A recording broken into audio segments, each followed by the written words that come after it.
in any of that.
All right, good evening, folks. Welcome to Friday Night Fun Night.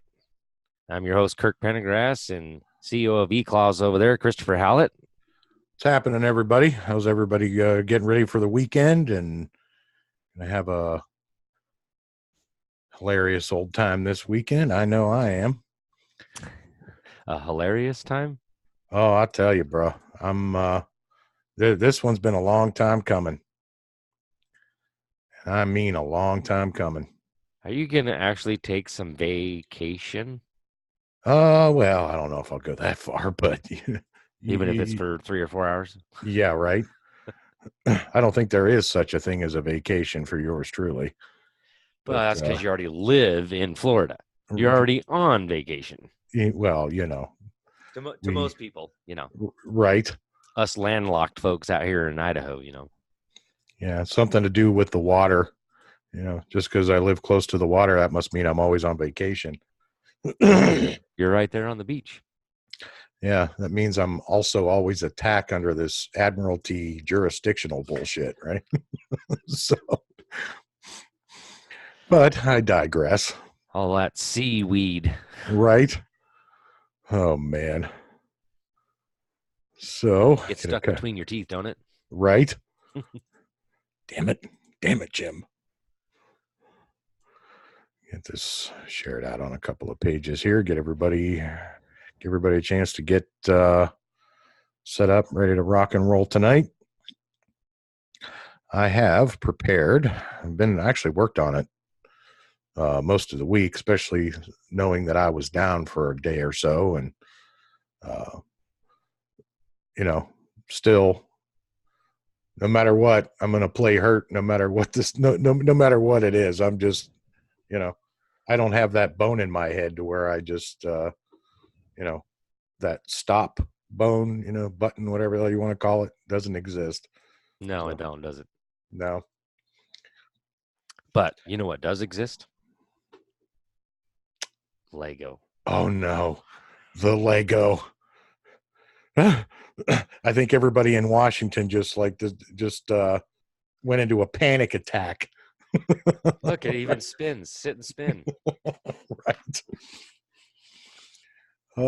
So let's have a little. Let's dig into this a little bit, and just for the sport of it, I'm gonna scroll this bad rascal back up again here, and we're gonna go ahead and go into the Friday Night Fun Night. Ooh. Look at this fancy stuff. There you go. So I had everything all, I had it all in the one font, and I looked at it and I'm like, Kirk's looks like Rick's. it just didn't look right. So I'm like, I farted around with some different fonts and said, you know what? I think I like this one better because it is actually Kirk's Law Corner. It just seemed to fit. So anyway, that's how this one was born. So Well, and thank you, don't Chris. worry, I'm not Looks going to good. go through every slide to this much detail, but just kind of give you an idea that there is some conscious thought that does go into this, despite what others may tell you. So let's talk about let's have a little bit of Friday night fun night. We're going to go and we're going to talk a little bit about letter writing tonight. Different types of letters, styles, formats. Are they personal, business, government? What kind of data are you going to put in there? Is it just verbiage? Are you going to attach charts or graphs? So, there's actually a school of thought process that goes into this. This is not just what we referred to in the technical realm here as SMU. So that comes later, right? That's not shit made up. Well, hey, you got to make some of it is shit made up. It just depends on how much of it is SMU and how much of it is not. So, right. That said, we'll kind of dig into this. Now, this is where you go in and you're going to claim your political power in the legislature. Why? Because that's what the Constitution says. All political power is inherent in the people. So this is where it starts to get a little tricky. If you do this right, and you can do it right, even the opposition will begin to respect you whether they like you or not. So, when it comes up to, okay, come on and bring it. You don't scare me. Okay. This is what they see when you hit the door. Don't let them kid you. So, best way to do this is to, employ some of those guiding principles. We hear us talk about that a lot, right? Sit down, think about what you're doing. This is why I share these types of slides. You're going to see this a lot because, look, if you want to hold them accountable to things like to know a thing and to be bound to know it or regard it as in law as equivalent. Okay. Well, at least take the time to, learn a little bit about what it is you're going to be doing. So like number one, you speak the language and you'll know, for example, what a quorum is, right? How they work, how to assemble one, et cetera, et cetera, et cetera.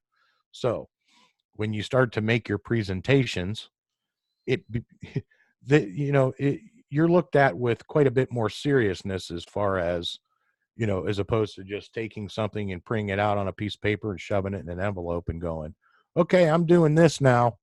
Right. So kind of let's go back to the original remonstrance. What is it? Okay. You say, is this just some kind of, who was that masked man? Right. Well, one of my buddies who is actually in Washington right now has dropped his. It was actually done in I think it was July 29th, I think was the day. But this is his. This is that stamp up in the upper right-hand corner is what it looks like when you serve one of your representatives a copy of or petition of remonstrance. This is what it looks like. So we're citing the emoluments violations pursuant to the emoluments clause. There it is. So, and the, what of course the court has already said about that, right? We've talked about that 1,007 times. So here's the case and my original client whom I've been working with since we started this. So, this is the oldest one, the oldest due process dating back to before the republic was a republic. So, this is what, as we talk about them being subject to due process and rules and public law and yes, even guidance documents, right? Because they're the ones who are sitting in that position of emolument, not you. not me, not Kirk. All right. Just they're the ones doing it. So this is how you make those emoluments work for you. So when you go in and you want to give them some data, what is the data that is of interest to them? Well, what is your standing? An example of that is, I created this thing called eClause and incorporated it into the state. Okay, so I'm showing the difference between the two models that I've discovered. The one on the top right is what we recognize as the republic, the de jure republic, right? The one on the bottom right, not so much, right? There's a conflict in there somewhere. I call shit made up, right? So, and there's quite a bit of the subject matter that is relevant to, not just mine, but many of your cases as well. So, some of the other things is what standing does your data has? Okay, this is key. So to be able to walk in and show, hey, look, we've already been to the higher court, and here's the standing mandated by the higher court. So, you have any problem with that? You call the judge, and they're not going to call the judge. They're going to take that and they're going to say, okay, yeah, I can verify that. So, knowing and understanding that when you're in the legislature, you have to have some legislative intent, right? What's your purpose for being there? Well, if you're in the legislature, well, legislation is the job of the legislature. So what's your legislative intent? Mine is, I'm going to talk about this shit made up, this foreign power, these foreign emoluments, right? So, and this is out there. You guys, we've laughed about this and talked about this for how long now? So one of the first most fundamental principles of making this work, right? When you're going to begin writing letters, whether they be letters of lawful notification, just a general letter, you have to learn the structure of the entity to whom you are addressing. So if you're going to address government and you're going to send them some kind of a general letter or remonstrance or whatever, you got to know their structure.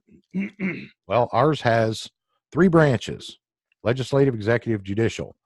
Each one of those is going to get a cover letter that goes with the general letter.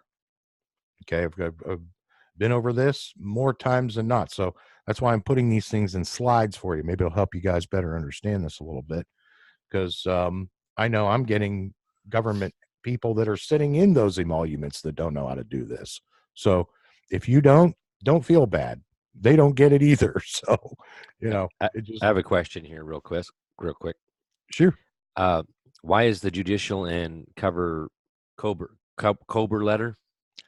Cover letter is in diploma font. Well, let's look a little history on that, right? The diploma font, that stems way back into going into education, right? Going back into your status and standing, right? Mm-hmm.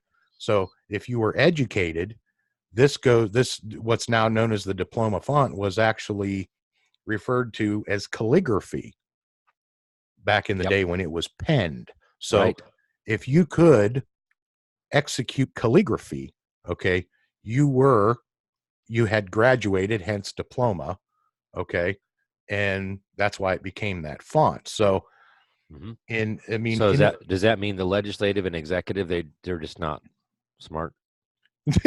Well, again, because we're talking about courts being used as weapons, okay, right? The implication here is these guys, they think they're so damn smart, but they don't even know the history of the font known as diploma.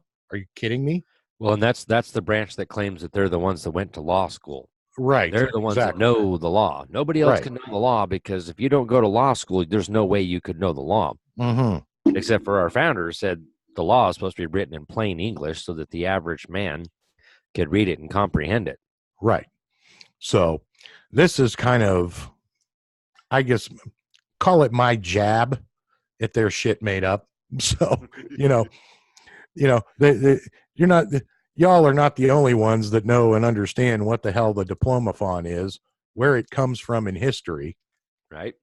and why it plays such a signification in due process. For example, when you provide lawful notification back in the day, those notifications went through the newspaper, right? That was to notify the public of your, whatever it is you were going to notify them, public notice, right? So that's why most of your old school, like the Washington Post and hell, even the Warren Tribune, still uses the diploma font as the font in the title of their publication. So it's kind of interesting if you go back and even read the history on it. But so knowing and understanding that even at using using a proper font is part of proving your status, your standing, you know, going back to, your education. I mean, whatever it is you want to point out. So, but that's actually a pretty good question, because I was going to cover that and almost forgot.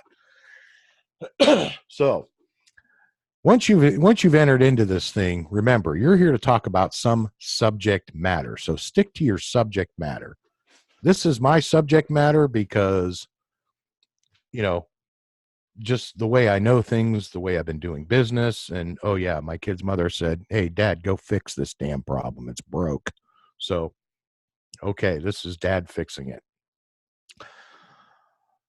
What's the conflict here? Well, emoluments versus entitlements. Emoluments, those we know throughout the military industrial complex as subsidies, for lack of a better expression.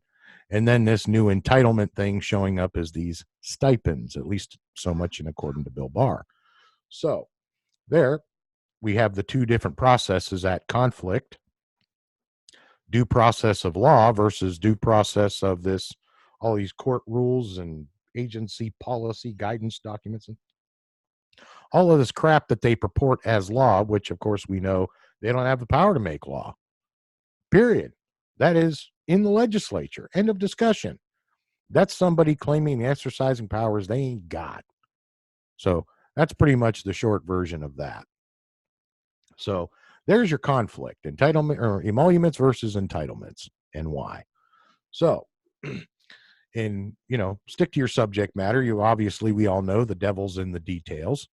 So, my brain working a lot like this guy, that's just, I think in terms of, mathematics and calculations, and, that's just how my brain works with reference to,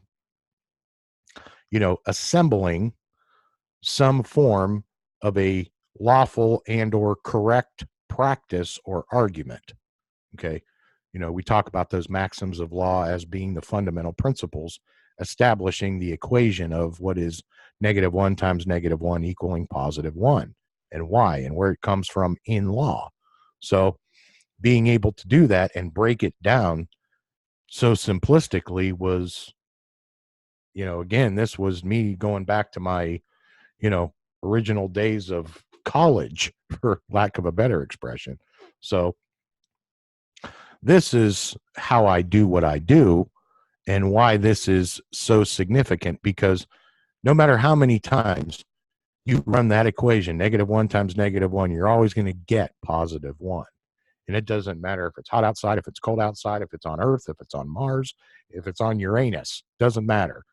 Those laws those fundamental principles and practices never change, period. It is what it is.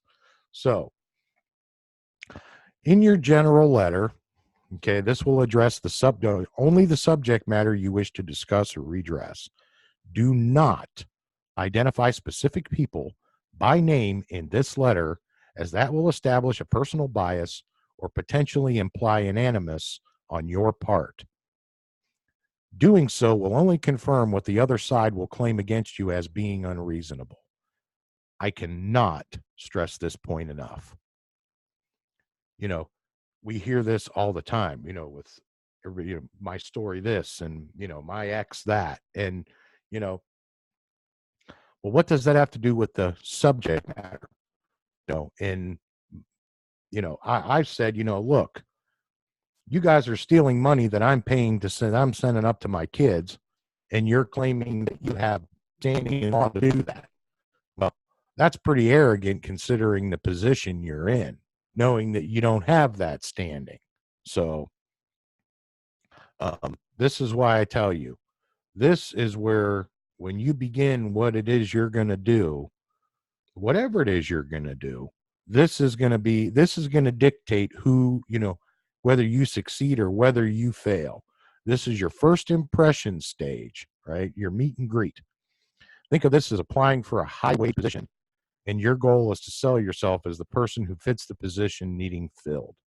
This letter can make or break your presentation before you even begin, and why leaving mudslinging out of this letter is critical. Now, this is the cover letter that goes with your general letter, right? Remember, in the initial structure, we had you're addressing government by general, you're addressing each branch with a cover.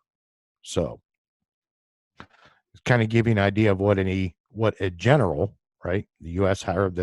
House of Representatives. Okay. This is one of my examples of, to whom is your letter addressed? Well, this is, again, on my letterhead. This is personal contact, business contact, government contact. So that's going to, can help dictate the type of structure that you're going to employ when you begin to create your document.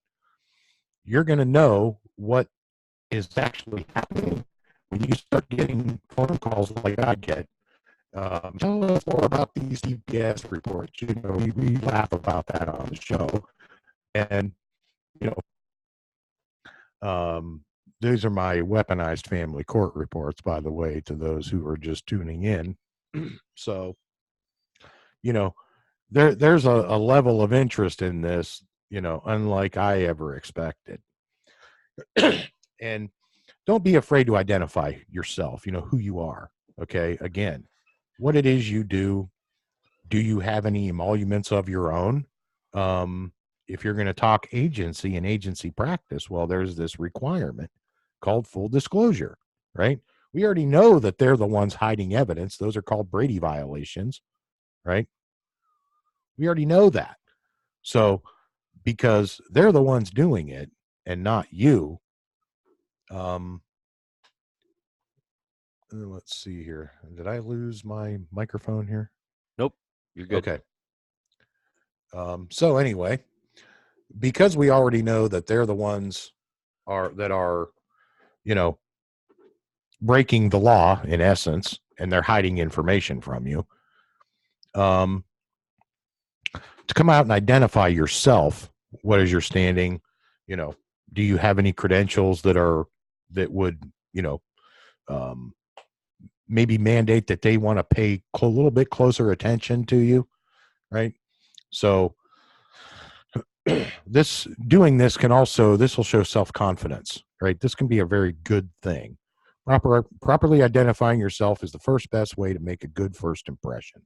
Proper placement of this information is to always be placed below your signature line. A good solid letterhead never hurts, right? Be consistent, right? This is my letterhead. This is just the way I do things. It's the way I've always done it. And you can see E-Clause, loss prevention, and then my credentials are listed below my name, below my signature line. And, a lot of times you'll see I've actually started including maxims of law at the bottom, right? Just as kind of a way to, apply some fundamental principle, right? An error of law injures, right? So, again, knowing that people are saying that this guy's not reasonable, he doesn't know what the hell he's talking about. Well, you want them to focus on the subject matter, not any personal agendas. So this is one of the reasons why you leave that mudslinging and all that garbage. You leave that crap out of it, right? You want them to focus and pay very close attention to what it is you're discussing. In my case, it was, hey, we're going to talk about these emoluments because those are not entitlements. I don't know who the hell you think you are, right? So knowing, of course, that shenanigans they're going to show up, right? Somewhere along the line, somebody's going to pull some shenanigans in here somewhere. So, it is what it is. Expect it, know it, it's going to happen. So, when this type of stuff starts to happen to the other side, nobody's going to be at all surprised, because those allegations and all that garbage that comes out, those, got to watch out for those the tricky dialogue of those bar members, because they're inevitably going to throw something like this at you. So, know it, expect it, and you know this is the reason why I always respond kind of just like this. This is not even worth rolling my eyes at this crap. So, uh, you're probably going to see them react in one of two ways. Something usually either like this, right? You know, because they're pissed off, they're caught. That's not water. That's vodka. Or right. Wait, that's not vodka. That's holy water. Right. So, you're either going to get this, or you're probably going to get something that looks like this. That old spit take, right? So this one is probably the one you really want to watch out for, because there are actually two reasons for this one. The number one is they're laughing with you because they're seeing how stupid the other dumbasses really are. Or they're one of the dumbasses and they're trying to pass off their shit as, them trying to, pull their arrogant shit, and they're going to try to laugh at you. So this one you have to really watch out for. So, because they're, and you'll kind of know who is who based on what happens as you go through the process. So just, be aware of it, because, as I said on the Wednesday night show, there are no longer two political parties. There are three. There have been since the late 80s. Easy. So the fact that that third one is just now starting to really surface, the Republic. Well, again, the Republicans the Republic hasn't been around for a while, right? So, those of us who are out there working every day in that market margin and capital, right, thinking that, mm-hmm. the advantage, profit, and gain part of that was, everything was all good, right? Well, yeah, that's what we get for thinking, isn't it? So, anyway, remember, standing on your principles. That's why I said you're going to see me. I'm going to beat you over the head with this, because you want to know how I do this and how I get away with the crap I get away with. I stand on my principles. Period. End of discussion. I don't care what they say. I don't care what they do. It is irrelevant to me. So, because remember, the subject matter. This is what I'm pissed about. Whoever was arrogant enough to steal from my kids has some splaining to do, Lucy. Right? Yeah. So, this is what happens when dad has to come in and fix the problem. So, how do you apply what you've learned? Well, this is where we start getting into the due process. Pick up the book. Fraud will invalidate acts. An act will be invalidated where there is fraud or bad faith. Doesn't have to be fraud. All there has to be is bad faith. So if if you're not as skilled at proving fraud as, say, Kirk or myself, you don't have to be, right? All you have to show is there was bad faith in there somewhere, right? And somebody did not stand on those principles that are in the book, right? Hence the bad faith.